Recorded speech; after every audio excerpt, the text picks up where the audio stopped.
자, 오늘 말씀은 솔로몬이 여호와의 전과 왕궁 건축을 마치고라는 말씀으로 시작을 합니다. 다윗이 그토록 하나님을 위한 성전을 건축하고 싶어 했지만 하나님께서 그에게 허락하지 않으셨습니다. 대신 그의 아들인 솔로몬이 이제 아버지 다윗을 대신해서 아름다운 성전을 건축할 수 있었습니다. 그리고 나서 이제 왕국을 건축했는데 이렇게 성전과 왕궁을 모두 건축하는데 20년의 시간이 걸렸습니다. 솔로몬과 이스라엘 백성들에게 이 성전은 아주 특별한 장소였습니다. 왜냐하면 그곳은 하나님의 임재를 경험하는 곳이었고 하나님을 예배하고 기도하는 곳이었기 때문입니다. 또한 그렇게 하나님을 예배할 때에 그곳에 하늘의 문이 열리고 하나님께서 부어주시는 그 복이 임한다라고 믿었습니다. 오늘 이 밤에 우리가 함께 기도할 때 하나님께서 우리의 예배 가운데 임재하시고 또 우리 예배할 때 하늘의 문을 여시고 우리에게 놀라운 복을 부어 주실 줄로 믿습니다. 우리의 예배하는 이 자리가 얼마나 귀한 자리인지 모릅니다. 이스라엘 백성들과 솔로몬은 그래서 이 성전, 하나님을 예배하는 그런 성전 건축하기를 간절히 원했고 또 긴 시간 동안 정말 기쁨으로 자원하는 마음으로 그 일을 함께 감당했던 것입니다. 그렇게 건축된 성전을 봉헌하면서 하나님께 감사의 예배를 드렸는데 그날 밤에 하나님께서 솔로몬에게 나타나셨습니다. 그리고 하나님께서 가장 기뻐하시는 것이 무엇인지를 직접 가르쳐 주셨습니다. 그것은 겸손하게 하나님의 얼굴을 구하며 기도하는 것이었습니다. 자, 14절 말씀을 우리 함께 한번 읽어보도록 하겠습니다. 내 이름으로 일컫는 내 백성이 그들이 악한 길에서 떠나 스스로 낮추고 기도하여 내 얼굴을 찾으면 내가 하늘에서 듣고 그들의 죄를 사하고 그들의 땅을 고칠지라. 아멘. 솔로몬하고 이스라엘 사람들이 성전 건축을 다 마치고 얼마나 기뻤겠어요. 그러면서 그 예배하면서 그 기쁨에 하나님이 이 성전을 얼마나 귀하게 여기실까 막 이렇게 예배하고 함께 축제를 벌이고 기뻐하는데 그날 그 밤에 하나님이 나셔서 성전에 대한 얘기는 하나도 안 하시고 기도에 대한 이야기를 하십니다. 하나님이 뭔가 중요한 것을 말씀하시는 거죠. 눈에 보이는 성전도 정말 귀하지만 내가 너희에게 정말 원하는 것은 너희가 나에게 간절히 부르짖고 기도하는 것이다. 하나님이 기도에 대해서 강조를 하십니다. 특별히 오늘 말씀을 보면 내 이름으로 일컫는 내 백성이라는 말씀은 문자적으로 해석을 하면 하나님의 이름으로 불리어지는 내 백성이라는 뜻입니다. 이스라엘 백성들은 직접 하나님의 이름을 부르기도 했지만 세상 사람들로 하여금 하나님을 믿는 백성들로 불리어지는 사람들이었습니다. 마치 사도행전 11장에 나오는 것처럼 초대교회 성도들이 세상 사람들에게 그리스도에게 속한 자라는 의미로 그리스도인이라고 불리어진 것처럼 내 이름으로 일컫는 내 백성이라는 말씀은 하나님께 속한 자라는 뜻이기도 합니다. 하나님께서 직접 그들이 어떤 사람인지를 먼저 말씀해 주신 겁니다. 너희는 내 이름으로 일컬음을 받는 나의 백성이다. 이 말은 내 이름에 부끄럽지 않는 삶을 살아야 한다는 뜻이죠. 그러면서 하나님이 그들에게 강조하시는 것이 바로 기도였습니다. 그런 그들이 그 삶을 통해서 구체적으로 어떻게 하나님의 백성답게 그 이름에 부끄럽지 않게 살아야 하는지에 대해서 말씀해 주셨는데 그것이 겸손하게 하나님의 얼굴을 구하며 하나님께 기도하는 것입니다. 하나님의 눈에는 아름다운 성전도 기쁜 것이었지만 좋았지만 하나님의 백성으로서 하나님을 찾고 구하는 우리의 기도를 가장 기뻐하신다라는 겁니다. 그렇다면 하나님께서 우리에게 말씀하시는 기도는 구체적으로 어떤 것일까요? 하나님은 어떤 기도를 원하시는 걸까요? 오늘 말씀을 통해서 하나님의 얼굴을 구하는 기도에 대해서 우리 함께 생각해 보기를 원합니다. 가장 먼저 하나님은 우리에게 스스로를 낮추어 겸손한 마음으로 기도하라고 말씀하십니다. 우리가 함께 읽은 이 개역개정 성경에는 14절 말씀이 내 백성이 그들의 악한 길에서 떠나 스스로 낮추고 기도하여 내 얼굴을 찾으면이라고 되어 있습니다. 그런데 히브리어로 되어 있는 원래 성경을 보게 되면 그들의 악한 길에서 떠나라는 말씀이 가장 먼저 나오지 않고 가장 마지막에 나옵니다. 그래서 세번역 성경이나 다른 성경들을 보게 되면 이 말씀이 이렇게 번역이 되어 있습니다. 내 이름으로 일컫는 나의 백성이 스스로 겸손해져서 기도하며 나를 찾고 악한 길에서 떠나면 내가 하늘에서 듣고 그 죄를 용서하여 주며 그 땅을 다시 번영시켜 주겠다. 무엇이 가장 먼저입니까? 하나님의 이름으로 불리어지는 하나님의 사람들이 가장 먼저 해야 할 일이 무엇입니까? 겸손하게 스스로를 낮추는 것입니다. 우리의 기도의 시작이 겸손하여 스스로를 낮추는 것으로부터 시작되어야 된다는 것이죠. 성경이 하나님이 교만한 자를 물리치시고 겸손한 자에게 은혜를 주신다 하였느니라고 말씀하는 것처럼 하나님께서는 교만한 자를 싫어하시고 겸손한 자를 사랑하십니다. 그래서 하나님의 이름으로 불려지는 사람들이 가장 먼저 스스로를 낮추어 겸손한 마음으로 기도하기를 원하시는 겁니다.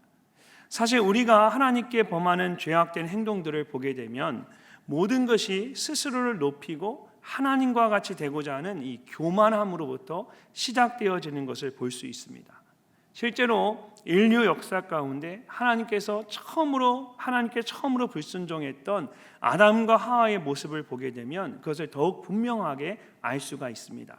창세기 3장을 보면 간교한 뱀이 하와에게 다가와서 하나님이 참으로 너희에게 동산 모든 나무의 열매를 먹지 말라 하시더냐라고 물었습니다. 그러자 하와가 동산 나무의 열매는 모두 먹을 수 있지만 이 중앙에 있는 나무의 열매는 먹지도 말고 만지지도 말라 너희가 죽을까 하노라 하셨느니라고 했습니다. 근데 이 말을 듣고 뱀이 하와에게 결코 죽지 아니하리라 말했습니다. 그리고 결정적으로 이렇게 말합니다. 너희가 그것을 먹는 날에는 너희의 눈이 밝아져 하나님과 같이 되어 선악을 알 줄 하나님이 아십니다. 이 말 한마디에 하와의 마음이 송두리째 흔들렸습니다. 하나님과 같이 되어 라는 이 뱀의 말이 하와로 하여금 스스로 마음을 높아지게 해서 나도 하나님과 같이 될 수 있다라는 그런 교만한 마음을 갖게 한 것입니다.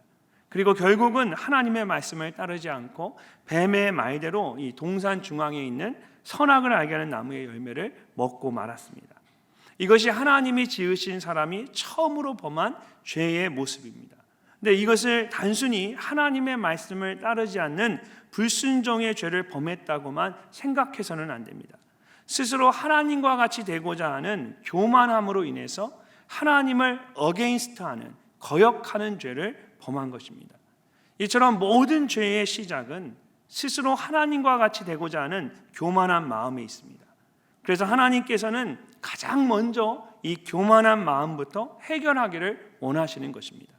스스로를 낮추어 겸손한 마음으로 하나님 앞에 나아가라고 말씀하십니다. 그렇다면 누가 스스로를 낮추어 겸손한 마음으로 하나님 앞에 나아갈 수 있을까요? 하나님 앞에서 자기 자신이 어떤 사람인지를 아는 사람입니다. 요한복음 3장을 보면 예수님과 침례 요한에 대한 말씀이 나옵니다.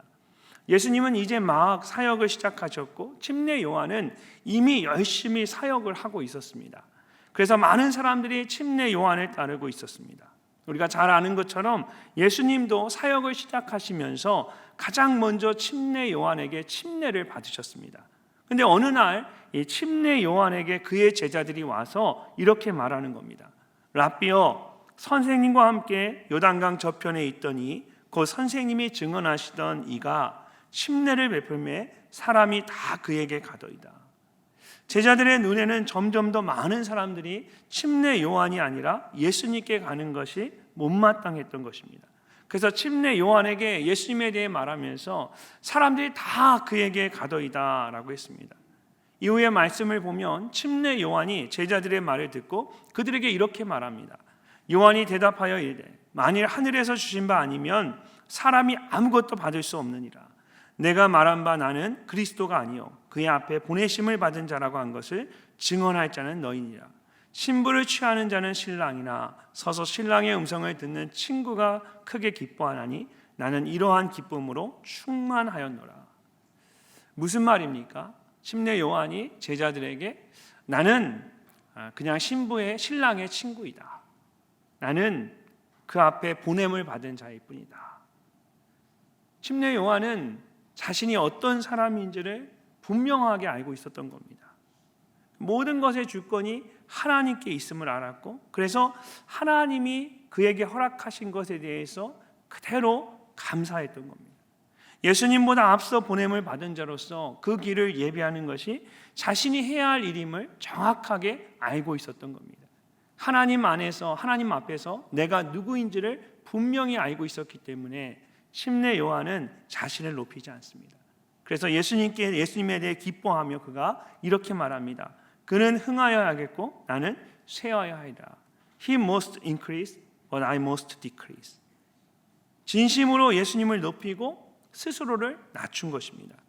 이처럼 하나님 앞에서 내가 누구인지를 분명하게 아는 사람은 스스로를 낮추고 겸손한 마음으로 하나님 앞에 나아갈 수가 있습니다. 그리고 그럴 때에 하나님께서 그의 기도에 귀를 기울이시고 응답해 주십니다. 솔직히 제 자신도 이런 영적인 원리에 대해 깊이 공감할 때가 많습니다.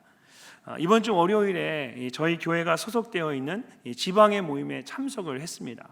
같은 지역에 있는 침례 교회들이 함께 연합하고 협력하기 위해서 매월 이제 지방의 모임을 하는데, 이번 주 월요일에 그 모임이 있었습니다. 저희 교회가 속해 있는 지방의 이름이 뭔지 아십니까, 여러분? 온천 지방이에요. 온천 지방에. 우리 교회 위치에 어울리는 이름이죠. 온천 지방에. 저희 지방에 소속된 교회들이, 침례 교회들이 이 지역에 50개 가까이 되는데, 모임을 하면 보통 30개 정도의 교회에서 목사님들이 참석을 하십니다. 참석을 못 하시는 분들은 왜 못 하실까요? 그분들은 대부분 개인적인 사정도 있기도 하지만 대부분 주중에 교회 밖에서 일을 하셔야 하는 그런 어려운 교회인 경우가 많습니다. 그래서 그런 분들이 오고 싶어도 오지 못하시는 거죠. 지방에 참석한 교회들도 대부분 형편이 넉넉한 교회들이 아닙니다. 이번에 지방회를 섬기신 교회도 아주 작은 교회였습니다. 판넬로 지은 단층 건물의 교회였는데, 습기 때문인지 천장과 벽에 색이 바랜 모습이 이렇게 앉아 있으니까 그 구석구석에 바랜 모습이 보이는 거예요. 그리고 에어컨을 트셨는데 에어컨이 뭐죠? 이게 천장에 달려있는 에어컨이 아니라 저 뒤에서 웅하고 막 웅하고 소리 내면서 움직이는 작동되는 에어컨. 제가 예전에 군대 갔을 때, 한 30년 전에 군대 갔을 때 봤던 뒤에 온풍기, 냉풍기 그런 에어컨 같은 그런 에어컨이었던 것 같아요. 참 그런 어렵고 작은 그런 교회였습니다. 그런데도 참 열심히 밝게 이제 목사님들을 섬겨 주셨습니다. 그런 모습을 볼 때마다 제가 처음 미국에서 사역을 했던 교회가 생각이 납니다. 그 지역에서 가장 작은 교회들 중에 하나였습니다. 제가 처음 목회를 하러 갔을 때는 가장 작은 교회였는데 몇몇 교회가 개척이 되면서 그래도 가장 작은 교회들 중에 하나의 교회가 되었거든요. 거실과 방을 터서 만든 이제 작은 예배당이 그 교회의 전부였습니다. 그래서 주일이면 제 아내가 제가 사용하던 작은 목양실에서 어린 아이들과 주일학교를 했습니다. 제가 목양실이 교회 사무실이고 또 아이들 주일학교 룸이었고 제 목양실이고 뭐 다. 근데 바로 그냥 예배당 그 앞에 강대상 바로 옆에 그냥 붙어 있습니다. 그래서 문 하나만 열면 바로 이제 어른들이 예배를 드리고 있는 곳이라서 주일학교 예배가 먼저 끝나도 이제 문을 열고 나올 수가 없는 거예요, 아이들이. 그래서 집사님 한 분이 사무실 한쪽 벽에다가 문을 만드셔서 아이들이 그쪽으로 조용히 나가서 어른들 예배 끝날 때까지 밖에서 뛰놀곤 했습니다. 계단도 없어가지고 우리 음료수 박스 있잖아요, 플라스틱 박스, 그거 갖다가 계단을 만드시고 그랬고, 그냥 톱질하면 문이 만들어지니까 얼마나 얄팍한 얇은 벽인지 아시겠죠? 그런 데서 목회를 했습니다. 그렇게 어렵게 목회를 했던 제가 지금 이렇게 행복한 목회를 할 수 있는 것은 전적인 하나님의 은혜입니다. 제가 그것을 알고 있습니다. 무엇보다 하나님 앞에서 제가 얼마나 부족한 사람인지를 잘 알기 때문에 누구를 만나도 스스로 교만한 마음을 가질 수가 없습니다. 왜냐하면 제가 여기까지 온 것이 아니라 하나님이 저를 여기까지 이끄셨음을 알기 때문입니다.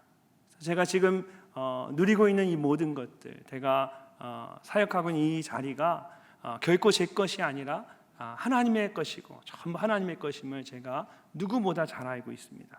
그렇기 때문에 마치 내 것인 것처럼 스스로 높일 수가 없는 겁니다. 하나님 앞에서 스스로를 낮추어 겸손한 마음을 가질 수밖에 없습니다. 그래서 하나님께서 저를 불쌍히 여기셔서 지금까지 저의 기도에 귀를 기울여 주시고 저에게 은혜를 베풀어 주시는 것 같습니다. 사랑하는 성도 여러분, 하나님의 이름으로 불리어지는 우리가 가장 먼저 해야 할 일이 무엇일까요? 하나님이 멋지고 아름다운 예배당을 짓는 것도 기뻐하시겠지만 하나님께서 우리에게 가장 원하시는 것은 우리 스스로를 낮추어 겸손하게 하나님 앞에 나와 기도하는 겁니다. 하나님은 그 기도를 가장 기뻐하십니다. 그리고 그럴 때에 하나님께서 우리의 기도에 귀를 기울이시고 응답해 주십니다. 오늘 이 밤에도 하나님의 은혜를 기억하면서 겸손한 마음으로 하나님 앞에 나아가는 저와 여러분이 되시기를 바랍니다. 두 번째로 우리는 하나님의 얼굴을 구하며 간절한 마음으로 기도해야 합니다.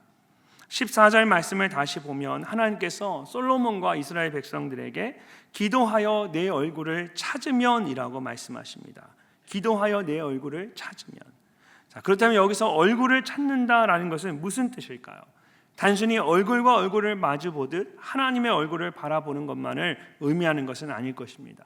먼저 하나님의 얼굴을 찾는다는 것은 하나님의 임재를 구하는 것입니다. 신명기 31장을 보면 하나님께서 모세에게 경고의 말씀을 주십니다. 이제 이스라엘 백성들이 가나안 땅으로 들어갈 텐데 그들이 그곳에서 이방신들을 섬길 것이고 결국은 하나님을 버리고 하나님과 맺은 언약을 어길 것이라고 말씀하십니다. 그러면서 17절 말씀을 보면 하나님께서 이렇게 말씀하셨습니다. 내가 그들에게 진노하여 그들을 버리며 내 얼굴을 숨겨 그들에게 보이지 않게 할 것인지. 하나님의 말씀을 따르지 않고 하나님을 떠나 이방신들을 섬기는 그들에게 하나님의 얼굴을 숨기시겠다라는 겁니다. 그러면서 그럴 때에 이스라엘 백성들이 이렇게 말할 것이라고 하셨습니다. 그때에 그들이 말하기를 이 재앙이 우리에게 내림은 우리 하나님이 우리 가운데 계시지 않은 까닭이 아니냐 할 것이라. 하나님께서 내 얼굴을 숨기겠다고 말씀하셨는데 이스라엘 백성은 그것을 우리 하나님이 그 얼굴을 숨기시는 까닭이 아니냐라고 말하지 않고 우리 하나님이 우리 가운데 계시지 않은 까닭이 아니냐라고 말합니다. 즉 하나님께서 더 이상 그들 가운데 임재하지 않으신다라는 겁니다. 이처럼 하나님의 얼굴은 하나님의 임재를 의미합니다.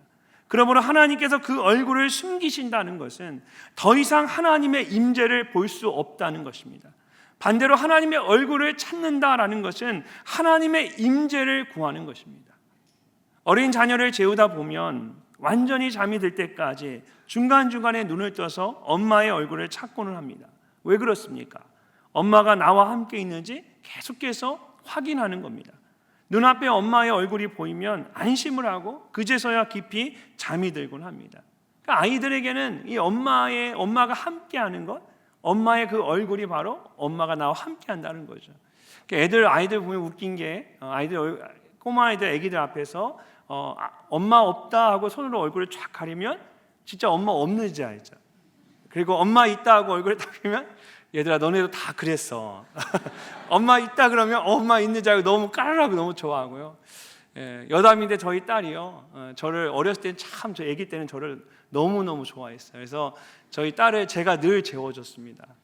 그래서 저희 딸은 혹시라도 제가 같이 못할 때는 제 와이셔츠나 넥타이를 붙들고 잤어요. 그만큼 그 아이는 제가 함께 지금은 이제 빨리 나가라고 저희한테 그러거든요. 네, 아기 때는 다 그렇더라고요. 그러니까 얼굴을 구한다는 것은 하나님의 임재를 구하는 것입니다. 나와 함께 하시는 하나님의 임재.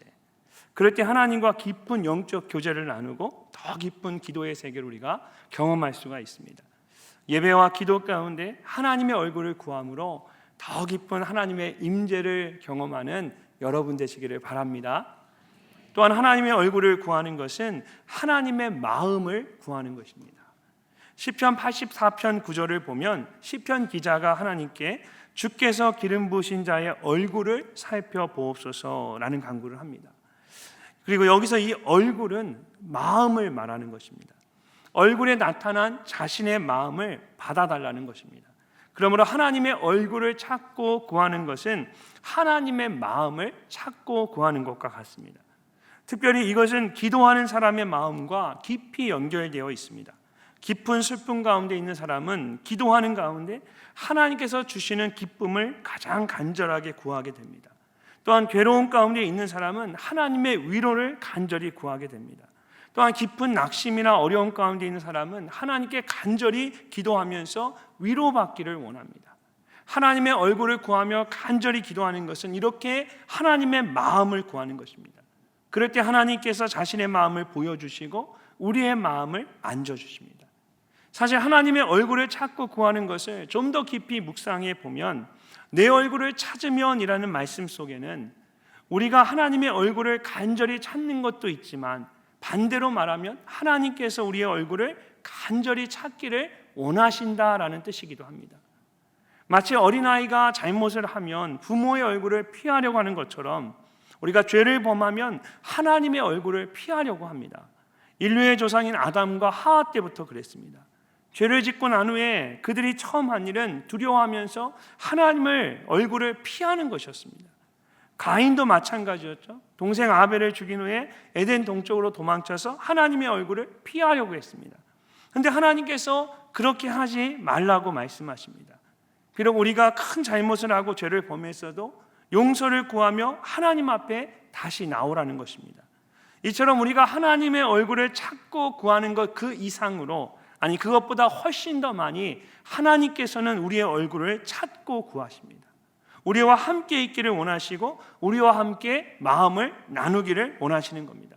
그렇기 때문에 내 얼굴을 찾으라고 말씀하시는 겁니다. 이처럼 하나님의 얼굴을 찾고 구하는 것은 우리에게 너무나 중요한 일입니다. 그래서 다윗은 그의 평생에 오직 여호와 하나님만을 찾고 구했습니다. 내가 여호와께 바라는 한 가지 일을, 그것을 구하리니 곧 내가 내 평생에 여호와의 집에서 살면서 여호와의 아름다움을 바라보며 그의 성전에서 사모하는 그것이라. 사랑하는 성도 여러분, 하나님의 얼굴을 찾고 구하며 간절히 기도하시기를 바랍니다. 하나님께서 여러분과 함께 하시고 하나님의 마음을 가득 부어 주실 줄로 믿습니다. 오늘 이 밤에 하나님의 얼굴을 찾고 구할 때에 그런 귀한 은혜가 여러분 모두에게 있으시기를 주님의 이름으로 축복합니다. 마지막으로 우리는 악한 길에서 떠나 돌이키는 마음으로 기도해야 합니다. 자신을 낮추어 겸손한 마음으로 하나님 앞에 나아가는 것이 첫 시작이라면, 그렇게 하나님 앞에 나아가서 간절히 하나님의 얼굴을 찾고 구함으로 하나님께서 주시는 은혜를 받아야 합니다. 그런데 그렇게 은혜를 받는 것으로 모든 것이 끝나는 것이 아닙니다. 이제 악한 길에서 떠나서 돌이키는 구체적인 삶의 변화가 나타나야 합니다. 오늘 말씀에서도 하나님께서 직접 내 이름으로 일컫는 내 백성이 그들의 악한 길에서 떠나라고 말씀하시는 것처럼 하나님께서는 이스라엘 백성들에게 계속해서 악한 길에서 떠나라고 말씀하십니다. 그렇다면 하나님께서 이스라엘 백성들에게 계속해서 말씀하시는 악한 길은 어떤 것일까요? 하나님의 자리에 다른 것을 놓는 것입니다. 내 생각, 내 자녀, 내 미래, 내 꿈, 내 욕심 등 내가 원하는 무엇인가를 하나님의 자리에 놓고 하나님을 대신하도록 하는 것입니다.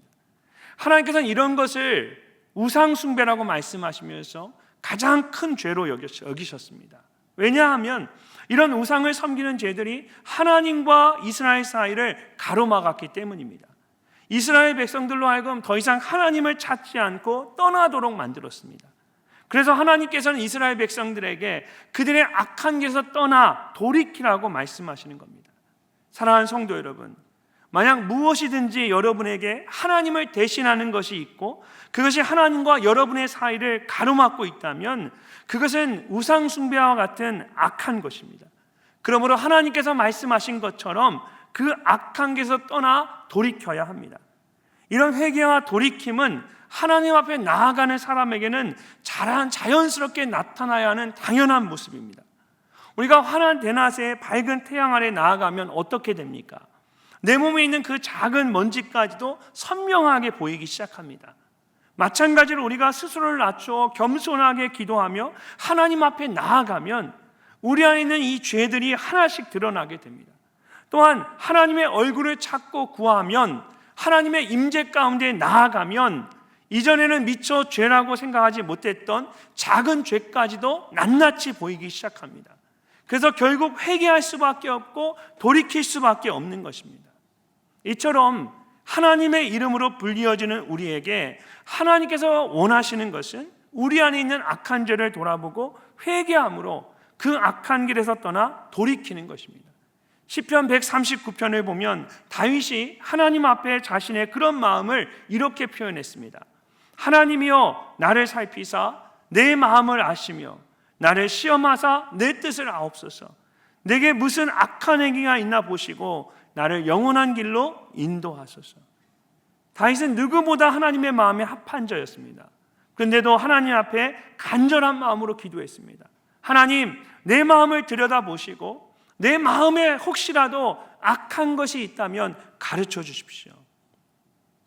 사랑하는 여러분, 하나님께서 우리에게 원하시는 것도 바로 이런 기도입니다. 매일의 삶 속에서 내가 하나님 보시기에 바른 길로 걸어가고 있는지, 아니면 악한 길로 걸어가고 있는지 늘 깨어 기도하며 돌아보는 것입니다. 그리고 조금이라도 하나님께서 기뻐하시지 않는 길로 가고 있다면 그 악한 길에서 돌이켜야 합니다. 그것이 하나님께서 우리에게 가장 원하시는 기도의 모습입니다. 우리 공동체가 매일 생명의 삶을 가지고 말씀을 묵상하고 있는데, 오늘 생명의 삶 말씀을 보면 10년 전에 부산 해운대에서 열렸던 회개의 날 집회에 대한 이야기가 나옵니다. 그날 집회에 참석한 사람들은 그냥 회개의 기도만 하지 않고 구체적으로 7가지를 하나님께 약속했습니다. 제 이익을 위해 다른 사람을 속인 것을 회개합니다. 이제는 손해를 보더라도 정직하게 살겠습니다. 동료에게 심한 말을 했던 것을 회개합니다. 이제는 막말하지 않고 좋은 말만 하겠습니다. 유흥 문화와 쾌락에 취해 살았던 것을 회개합니다. 이제는 퇴폐 문화를 멀리하고 깨끗하게 살겠습니다. 가정을 소홀히 했던 것을 회개합니다. 이제는 방황하지 않고 가족과 함께 하겠습니다. 주변 어려운 이들에게 실제적인 도움을 주지 못했습니다. 이제는 외면하지 않고 이웃을 돕겠습니다. 환경을 보존하려는 노력을 하지 못했습니다. 이제는 불편하더라도 참고 아끼겠습니다. 나라가 없으면 자유롭게 예배도 드리지 못한다는 것을 깨달았습니다. 이제는 대한민국을 사랑하겠습니다. 이렇게 경제, 언어, 문화, 가정, 이웃, 환경, 나라 등 7 영역에 대해 회개할 뿐만 아니라 이제는 정직하고 깨끗하게 살겠다, 참고 아끼며 사랑하겠다는 구체적인 다짐을 한 것입니다. 이처럼 회개는 구체적으로 삶을 통해 나타나야 합니다. 눈물만 흘린다고 해서 회개가 아닙니다. 진정한 회개는 자신의 잘못을 인정할 뿐만 아니라 그 잘못된 길에서 떠나 돌이키는 구체적인 결단과 행동이 함께 나타나야 합니다. 그리고 그런 진정한 회개를 통해서 악한 길에서 떠나 돌이키는 사람에게 하나님께서는 새로운 은혜를 경험하게 하십니다. 사랑하는 성도 여러분, 지금 여러분은 어떤 길을 걷고 계십니까? 하나님께서 기뻐하시는 길을 걷고 계십니까? 아니면 돌이켜야 할 길을 걷고 계십니까? 하나님께서 기뻐하시는 길을 걷고 계신다면 감사한 일이지만, 그렇지 않다면 오늘 하나님께서 말씀하신 것처럼 그 길에서 떠나 돌이키실 수 있기를 바랍니다. 그래서 다시 하나님께서 기뻐하신 길을 걸어가는 여러분 모두가 되시기를 주님의 이름으로 축복합니다. 하나님께서는 우리가 스스로를 낮추어 겸손한 마음으로 기도할 때, 하나님의 얼굴을 찾고 구하며 간절히 기도할 때, 악한 길에서 떠나 돌이키며 기도할 때 우리의 기도를 들으시고 그 기도에 응답하신다고 말씀하십니다. 그렇다면 어떻게 응답하실까요? 마지막 15절과 16절 말씀 우리 함께 한번 읽어보도록 하겠습니다. 이제 이곳에서 하는 기도에 내가 눈을 들고 귀를 기울이리니 이는 내가 이미 이 성전을 택하고 거룩하게 하여 내 이름을 여기에 영원히 있게 하였음이라. 내 눈과 내 마음이 항상 여기에 있으리라. 아멘. 먼저는 우리가 그렇게 기도할 때에 하나님께서 눈을 들고 귀를 열어 우리의 기도를 들으시겠다라고 말씀하십니다. 기도를 하다 보면 때로는 너무 부끄럽거나 죄송해서 차마 겉으로 드러내서 마음대로 기도하지 못할 때가 있습니다. 또는 너무나 아프고 힘들어서 마음껏 소리내어 기도하지 못할 때도 있습니다. 근데 하나님께서 그런 우리의 기도를 다 들으신다라는 겁니다. 어떻게 그럴 수 있을까요? 하나님께서 말씀하고 있는 것처럼 하나님의 눈과 마음이 항상 우리에게 있기 때문입니다. 하나님은 우리에게서 멀리 떨어져 계신 분이 아닙니다. 우리와 늘 가까이 계시면서 우리의 기도를 들으시는 분이십니다.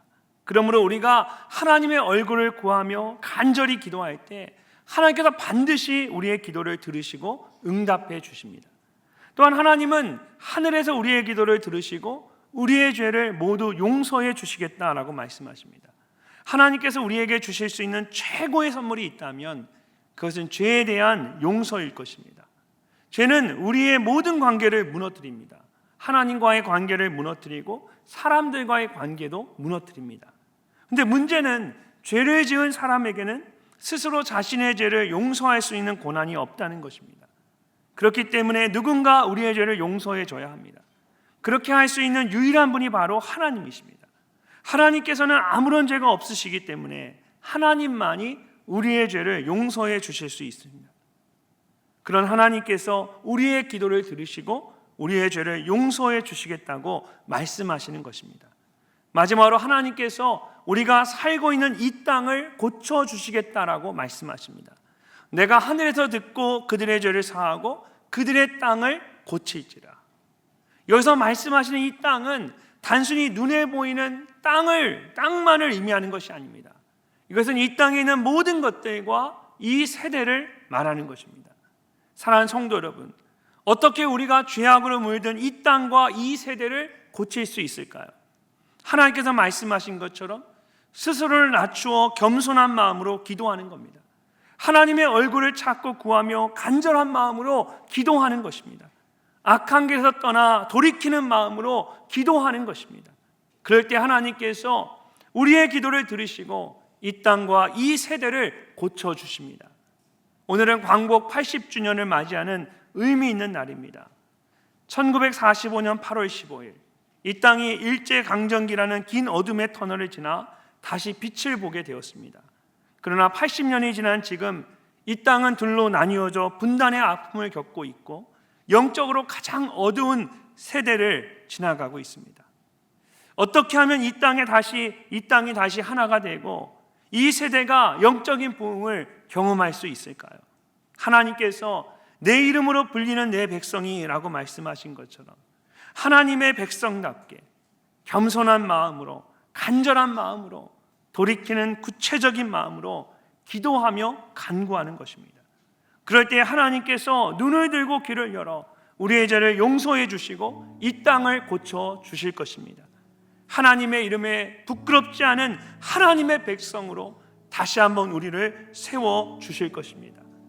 스스로를 낮추어 겸손한 마음으로 하나님의 얼굴을 찾고 구하는 간절한 마음으로 악한 길에서 떠나 돌이키는 구체적인 결단으로 하나님 앞에 나아가 기도하는 여러분이 되시기를 주님의 이름으로 축복합니다.